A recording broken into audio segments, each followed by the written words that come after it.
যতীন একজন ডাব বিক্রেতা। সে সততার সহিত সকলকে ডাব বিক্রয় করত। আর এই হলো রমেশ, একজন সবজি বিক্রেতা। সবসময় যতীনের ব্যবসার উপর হিংসা করত। এই ডাব বেচে আর কবে বড়লোক হবি? আর কোনোদিন আমার মতো তুই বড়লোক হতে পারবি না। এই বলে রমেশ তার ঠেলা গাড়ি নিয়ে বেরিয়ে পড়ে। আর অন্যদিকে যতীনও তার ডাবের ঠেলা গাড়ি নিয়ে বেরিয়ে পড়ে। ডাব আছে ডাব, সুস্বাদু এবং বিশুদ্ধ ডাব। এই গরমে ডাবের জল খান। এরপরে একজন কাস্টমার যতীনের ডাব খেতে আসে। যতীন ডাব কেটে তার কাস্টমারকে দেয়। এদিকে রমেশের দোকানে অনেক কাস্টমার হয়, আর অনেক ডাবও বিক্রি হয়। এরপর যতীন বেঁচে যাওয়া ডাব নিয়ে অন্য জায়গায় যায়। এখানেও যতীনের প্রায় সব ডাব বিক্রি হয়ে যায়। একদিন এক ভিক্ষুক রমেশকে কিছু শাকসবজি চায়। ভাগ এখান দিয়ে, এখানে কোনো শাকসবজি নেই। সেই ভিক্ষুকটি যতীনের কাছে গিয়ে কিছু খাবার চায়। যতীনের কাছে তো কোনো খাবার নেই, তাই একটা ডাব কেটে সে ভিক্ষুককে দেয়। বাবা, তুমি খুব দয়ালু লোক। তুমি আমাকে বিনা দ্বিধায় ডাবের জল খাইয়েছো। তোমায় আমি আশীর্বাদ করি, এই ব্যবসা তোমার বড় হোক, তুমি আরো বিশাল ধনী লোক হও।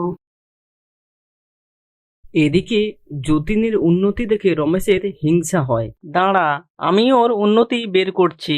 রমেশ রাতের বেলা গিয়ে যতীনের ডাব বোঝাই গাড়ি থেকে সব ডাব নিয়ে চলে যায়।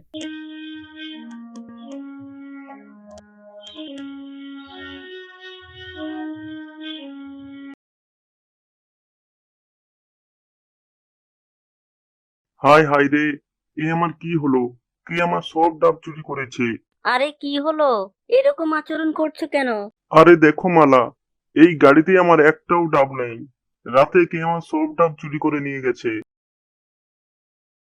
যতীন কোনো কিনারা করতে না পেরে গ্রামের এক সাধু বাবার কাছে যায়। তুই এখানে কেন এসেছিস আমি সব জানি। তোর মন খারাপ করার কোনো দরকার নেই। এই নে, এই নারকেল চারা গাছটা নে, তোর ঘরের সামনে লাগিয়ে দিবি। দেখবি পরের দিনই এই গাছে কত ডাব ফলবে। এটা কিভাবে হয়? এই নারকেল চারা গাছটা আজকে রোপণ করলে কালকে ডাব ফলবে? আমার তো একদম বিশ্বাস হয় না। সাধু বাবা যখন বলেছে লাগিয়েই দিই, যা হবে হবে। ওগো, দেখবে আসো, নারকেল গাছটা কত বড় হয়েছে আর কত ডাব ফলেছে। কথাটা শুনে যতীন অবাক হয়ে সেখানে যায়। সত্যি তো, গাছে কত ডাব ফলেছে। যতীন পুনরায় আবার ডাব ব্যবসা শুরু করে। এদিকে রমেশ ঘটনাটা শুনতে পায় এবং বলে, আগে ও সব ডাব চুরি করে নিতাম, তাতেই তার ব্যবসা কিছুদিন বন্ধ ছিল। আবার ব্যবসাও শুরু করেছে।